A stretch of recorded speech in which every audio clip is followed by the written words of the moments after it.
Avant de plonger dans cette histoire incroyable, pensez à vous abonner à la chaîne et à activer la cloche. Ici, chaque récit a quelque chose à dire, et vous ne voudrez pas en manquer un seul. Dans un quartier huppé de New York, la maison des Whitmore semblait parfaite aux yeux de tous. Ses murs immaculés, ses lustres en cristal et ses jardins impeccablement entretenus étaient le reflet d'une richesse sans faille. Victoria Whitmore, héritière d'une fortune colossale, vivait dans ce luxe depuis sa naissance. Elle était connue pour son sens aigu de la perfection et sa détermination à toujours contrôler chaque aspect de sa vie.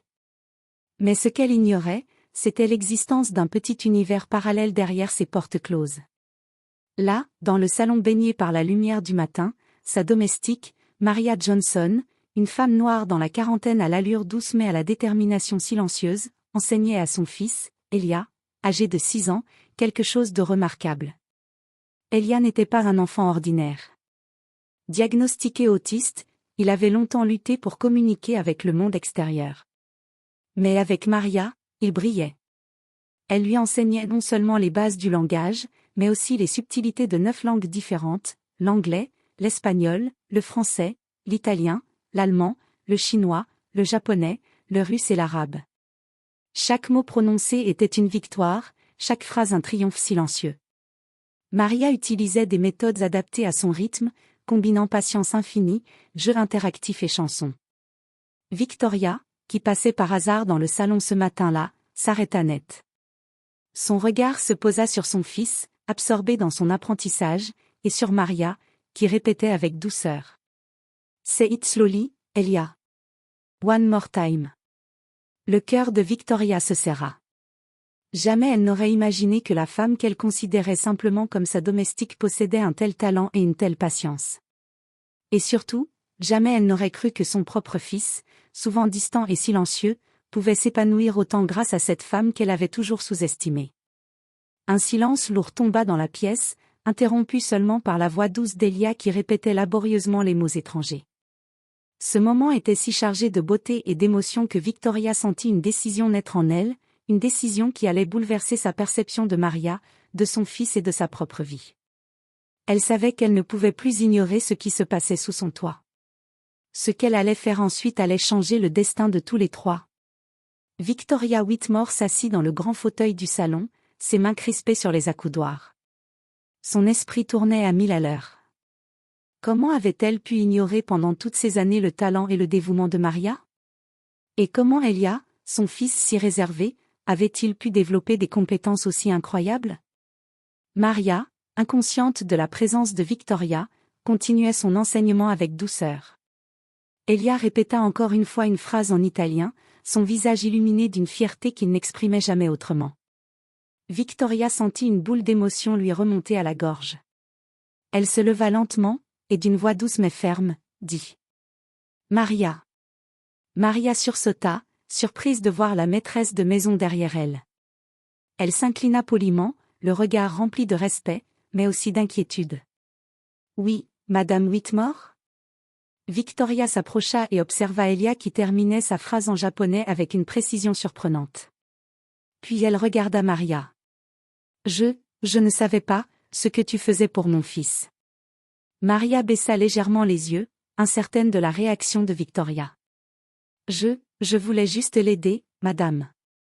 Elia a besoin de patience, et je fais ce que je peux. » dit-elle avec humilité. Victoria prit une profonde inspiration. Elle sentit qu'un tournant venait de se produire dans sa vie.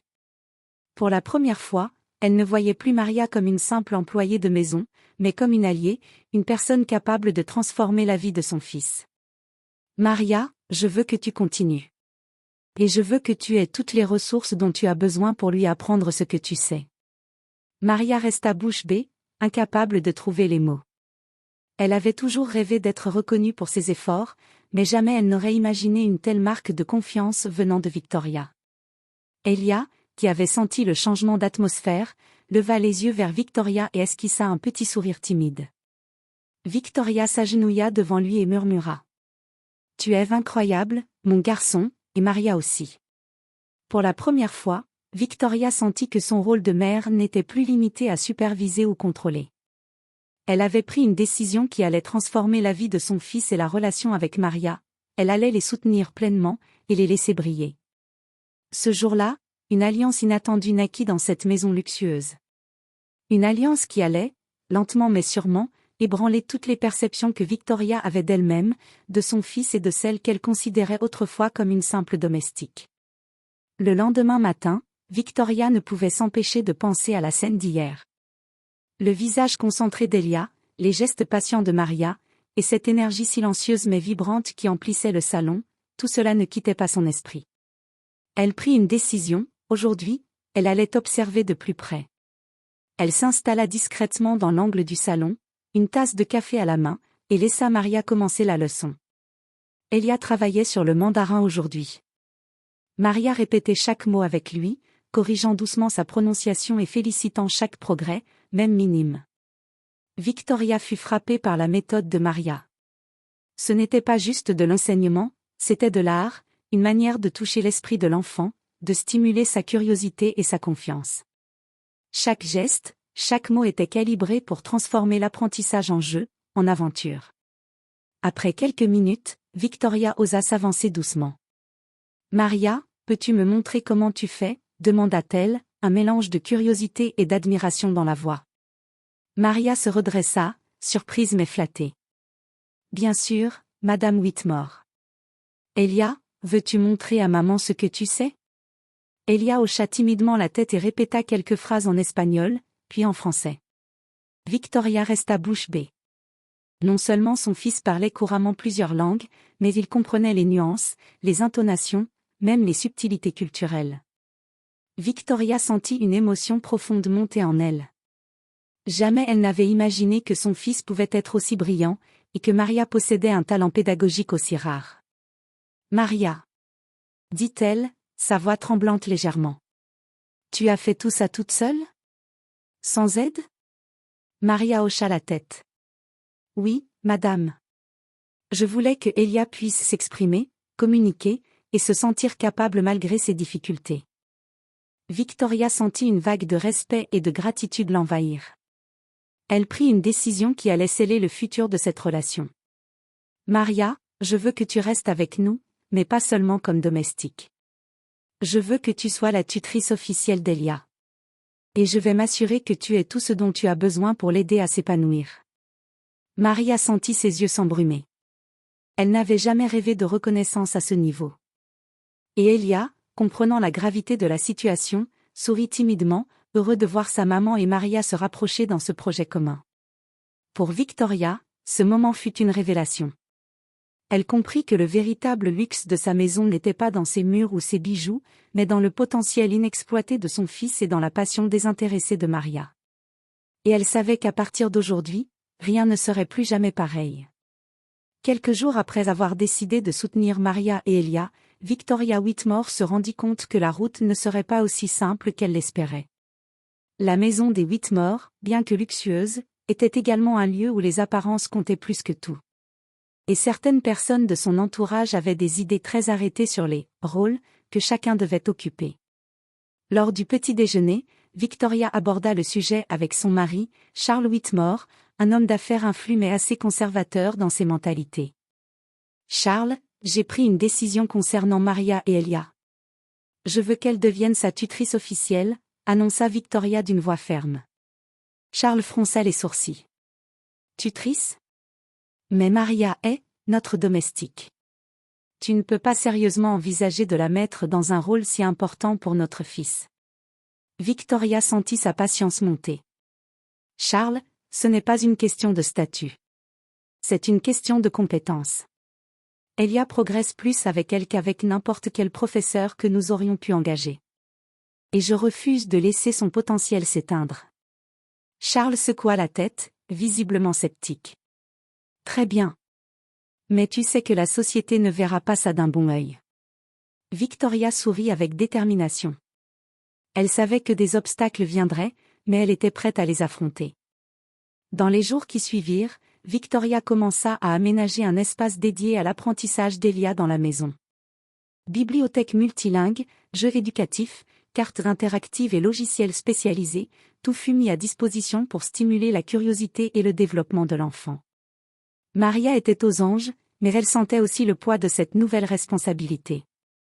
Cependant, la nouvelle se répandit rapidement dans la haute société de New York. Des amis et connaissances de Victoria, lorsqu'ils apprirent qu'une domestique noire allait superviser l'éducation d'un enfant Whitmore, ne purent retenir leur jugement. Certains murmuraient que Victoria avait perdu la tête, que ce choix était scandaleux. Un soir, alors qu'elle rentrait chez elle après une réunion de charité, Victoria confia ses inquiétudes à Maria. « Maria, certaines personnes ne comprendront jamais pourquoi j'ai fait ça. Elles te jugeront avant même de te connaître. » Maria secoua la tête avec un sourire tranquille. « Madame, je ne fais pas ça pour eux. Je le fais pour Elia. Et pour lui, je peux affronter n'importe quoi. » Ces mots touchèrent Victoria profondément. Elle comprit alors que Maria possédait non seulement un talent extraordinaire, mais aussi un courage et une force intérieure que peu de personnes possédaient. C'était le début d'un combat silencieux, contre les préjugés, contre l'élitisme, mais surtout pour le bien-être d'Elia.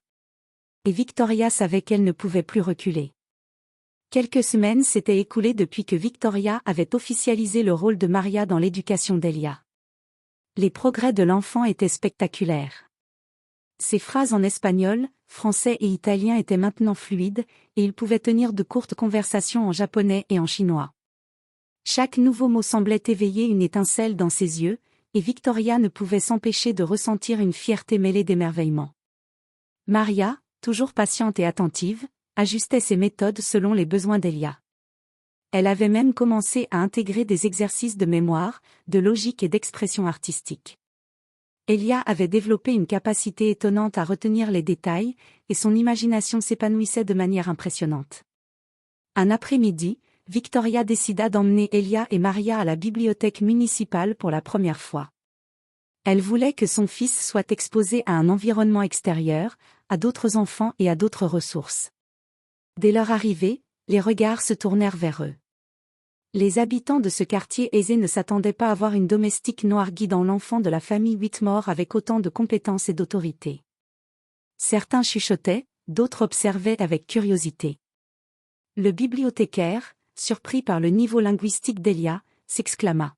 « Cet enfant, il parle combien de langues ?» Maria sourit avec modestie. « 9, monsieur.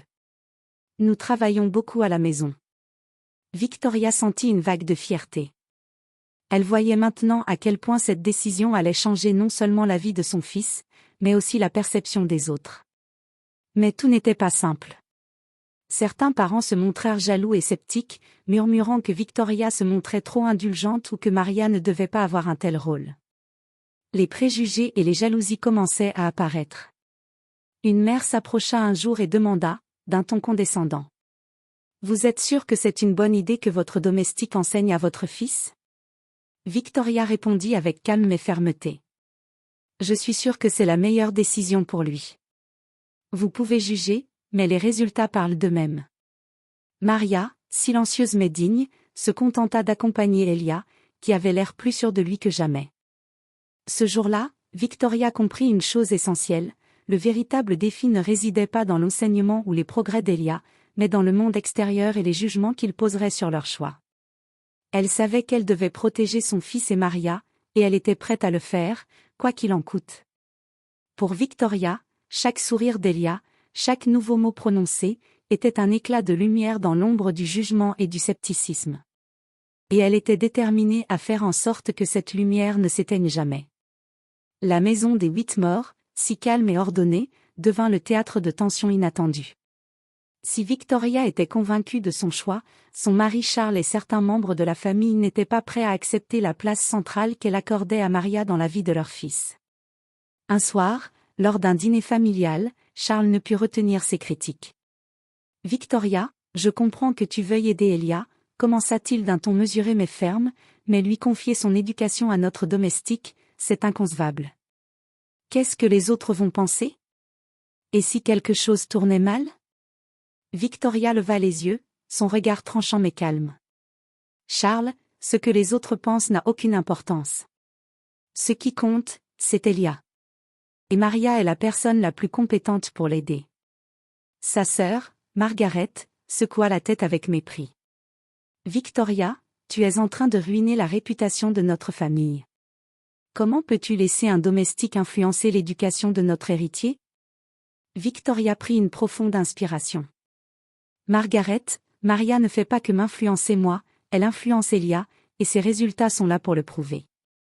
Il apprend plus en un mois avec elle que ce qu'il aurait appris en une année avec un professeur traditionnel. Maria, qui avait suivi discrètement la scène, se tenait silencieuse dans l'ombre. Elia, assis à côté de Victoria, serrait la main de sa mère et sentait l'anxiété mais aussi la détermination qui émanait d'elle. Victoria savait qu'elle devait agir avec fermeté. Elle se leva et dit d'une voix posée mais inébranlable.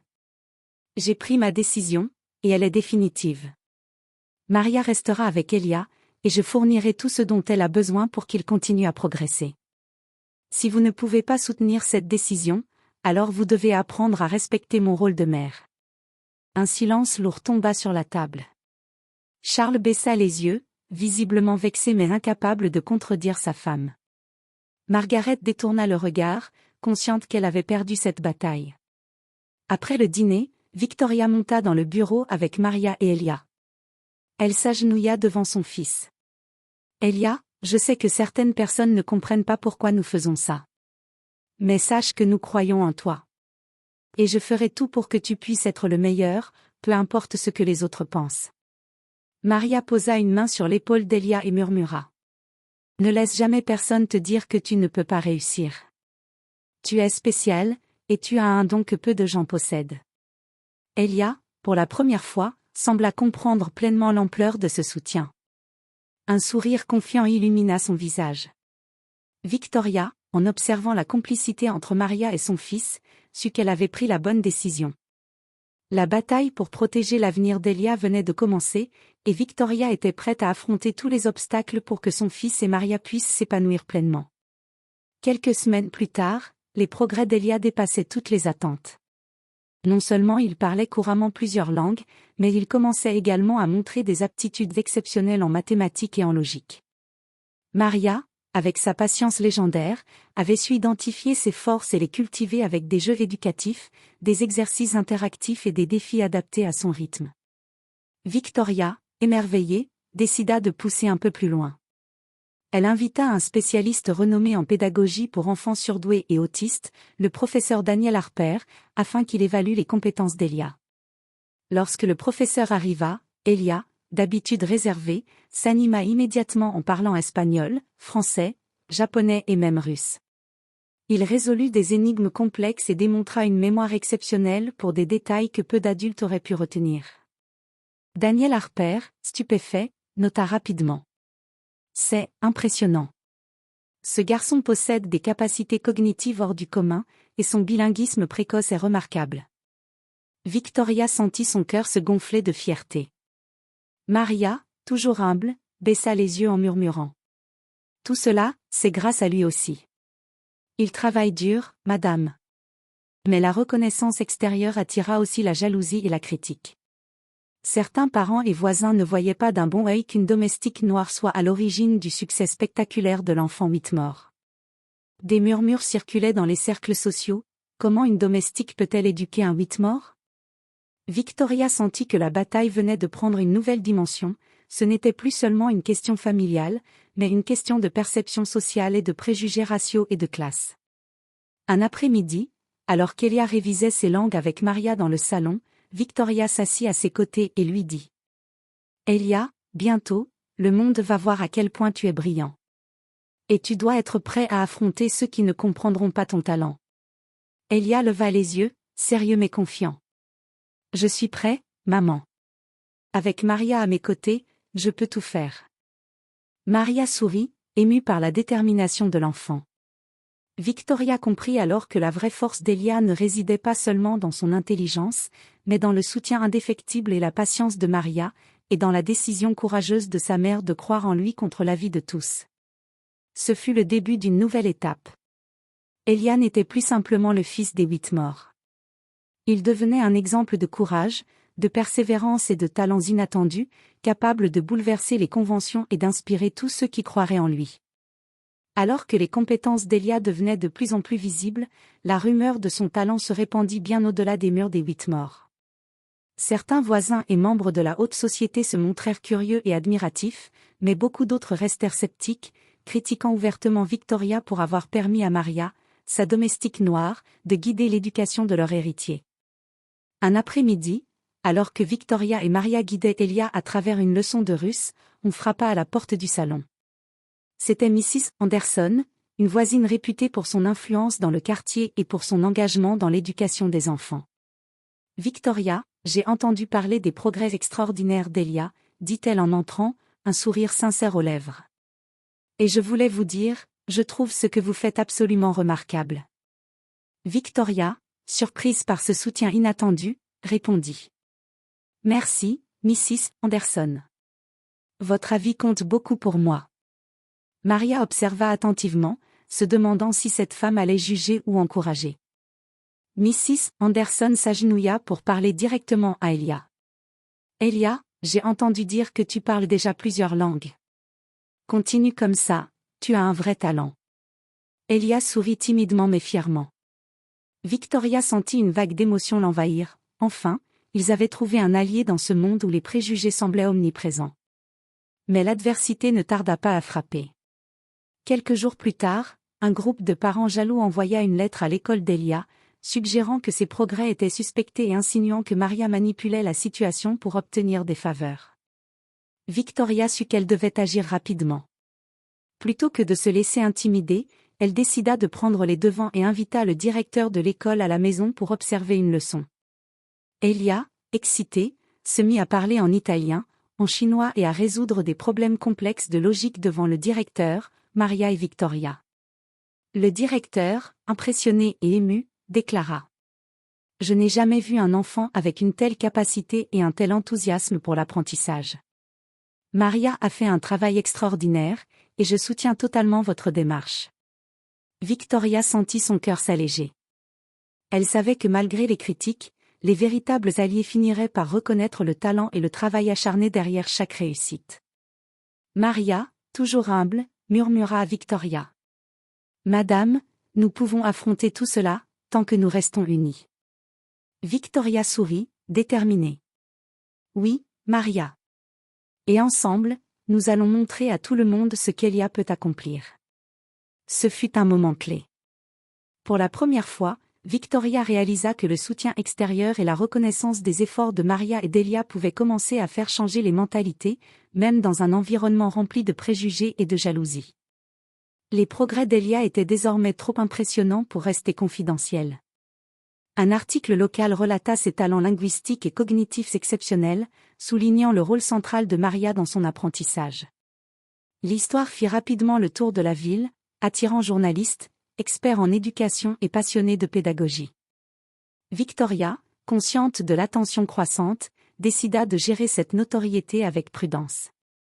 Elle ne voulait pas que son fils soit submergé par la pression médiatique, mais elle savait aussi que cette reconnaissance pourrait ouvrir des opportunités incroyables pour Elia. Un matin, alors qu'ils révisaient ensemble, un journaliste frappa à la porte.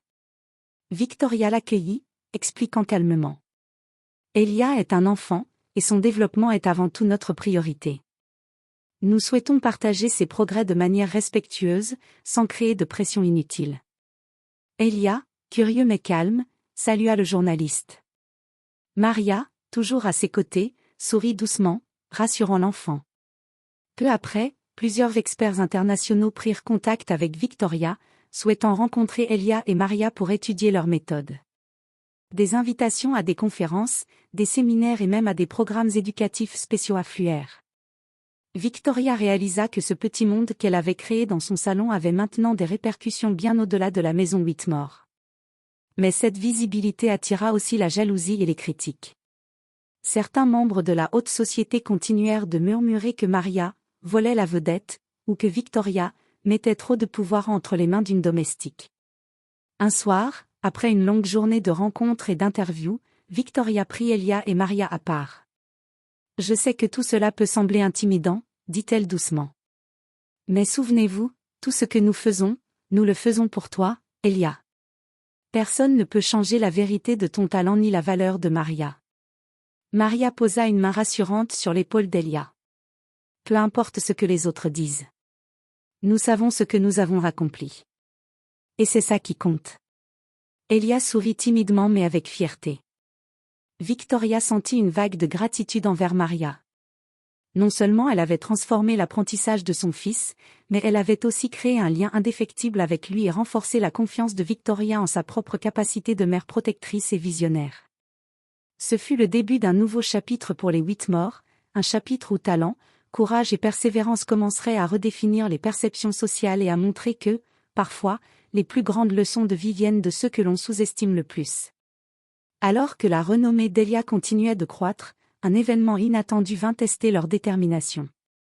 Un groupe influent de parents jaloux et conservateurs envoya un article dans un grand journal national, insinuant que les progrès d'Elia étaient artificiels et que Maria manipulait l'enfant pour obtenir une reconnaissance indue. L'article était truffé de sous-entendus sur le rôle d'une domestique dans l'éducation d'un enfant d'une famille riche.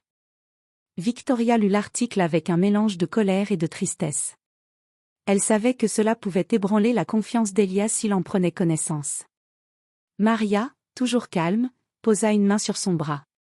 Nous savions que tout cela arriverait un jour. Mais ce n'est qu'une tempête. Nous pouvons la traverser ensemble. Le lendemain, Victoria décida de parler directement à Elia, sans cacher l'ampleur de l'attaque mais en soulignant la vérité. Elia, certaines personnes vont dire des choses méchantes sur toi et Maria, expliqua-t-elle doucement. Mais rien de ce qu'elles disent ne peut changer ton talent ni le travail que tu as accompli. Elia, après un moment de silence, hocha la tête avec sérieux. Je comprends, maman. Nous savons ce que nous avons fait, et c'est ça qui compte. Maria, fière de la maturité de l'enfant, ajouta. Exactement. Les gens parleront toujours, mais nous continuerons à apprendre, à progresser et à montrer ce que nous pouvons accomplir. Victoria décida alors de prendre les devants. Elle invita des journalistes et experts de renom pour organiser une démonstration des compétences d'Elia, en mettant en lumière les méthodes pédagogiques de Maria. L'événement fut un succès retentissant, Elia résolut des énigmes complexes, parla plusieurs langues avec aisance et expliqua ses méthodes de raisonnement. Les experts confirmèrent publiquement l'authenticité et l'exceptionnalité de son talent. Même les parents les plus sceptiques furent impressionnés. L'attaque initiale perdit de sa force, et la réputation de Maria fut solidement établie comme une éducatrice compétente et exceptionnelle. À la fin de la journée, alors qu'ils étaient tous les trois dans le salon, Victoria se tourna vers Maria et Elia. Vous voyez ? Même face à la critique, nous avons tenu bon. Nous avons prouvé que ce que nous faisons est vrai et précieux. Maria sourit doucement, émue. Cela n'aurait jamais été possible sans vous, madame. Vous avez cru en nous dès le départ. Elia, plein de fierté, serra Maria dans ses bras, puis sa mère. Merci. Merci d'avoir cru en moi. Victoria comprit alors que ce n'était pas seulement un succès éducatif, mais une victoire morale et émotionnelle. Ensemble, ils avaient surmonté l'épreuve du feu, renforçant leur confiance, leur lien et leur détermination à continuer à briller malgré les obstacles. Quelques mois plus tard, Elia participa à une compétition internationale pour enfants surdoués. Ses talents linguistiques, sa mémoire exceptionnelle et sa capacité à résoudre des problèmes complexes le placèrent rapidement en tête. Maria, à ses côtés, l'encourageait avec calme et assurance, tandis que Victoria observait, le cœur rempli de fierté et d'émotion. Les médias internationaux commencèrent à s'intéresser à l'histoire d'Elia et de Maria. Leurs articles racontaient non seulement les exploits de l'enfant, mais aussi le rôle crucial de la femme de ménage qui, contre toute attente et malgré les préjugés, avait transformé la vie d'Elia. Les internautes, les experts et même des personnalités influentes saluèrent le courage, la patience et le talent de Maria. Le jour de la remise des prix, Elia monta sur scène avec Maria à ses côtés. Lorsqu'il reçut le premier prix, il prit le micro, d'une voix claire et assurée, dit « Je n'aurais jamais pu arriver ici sans Maria. Merci pour tout ce que vous avez fait pour moi. » Maria, les larmes aux yeux, s'inclina humblement. Victoria sentit une immense fierté l'envahir, elle avait vu la magie se créer dans son salon, et maintenant le monde entier la reconnaissait. Peu après, Victoria fit un discours à une conférence éducative, soulignant l'importance de la patience, de la passion et de la confiance pour permettre aux enfants de révéler leur plein potentiel. Elle parla de Maria comme d'une partenaire, d'un guide et d'une mentor, démontrant que le statut social n'avait aucune importance face à l'expertise et à l'engagement. La maison des Whitmore, autrefois perçue comme un symbole de richesse et d'apparence, devint un symbole de progrès, d'éducation et de courage. Maria fut invitée à donner des conférences et à former d'autres éducateurs, tandis qu'Elia continuait de briller dans tous les domaines. Victoria réalisa alors une vérité essentielle: la véritable richesse ne réside pas dans l'argent ou le prestige, mais dans la capacité à croire en ceux qui sont talentueux, à leur donner des opportunités et à les soutenir contre les préjugés. Elle regarda Maria et Elia, et avec un sourire plein d'émotion, pensa: nous avons tous grandi ensemble. Et nous avons montré que la détermination, le talent et l'amour peuvent changer le monde. Leur histoire devint un exemple inspirant pour tous, peu importe votre origine, votre statut ou vos obstacles, le courage, la patience et la foi en vos capacités peuvent transformer des vies et laisser une empreinte durable sur le monde. Et dans cette maison autrefois silencieuse, résonna enfin la voix d'un futur plein de promesses. Elia, Maria et Victoria avaient créé un héritage bien plus précieux que toutes les richesses du monde.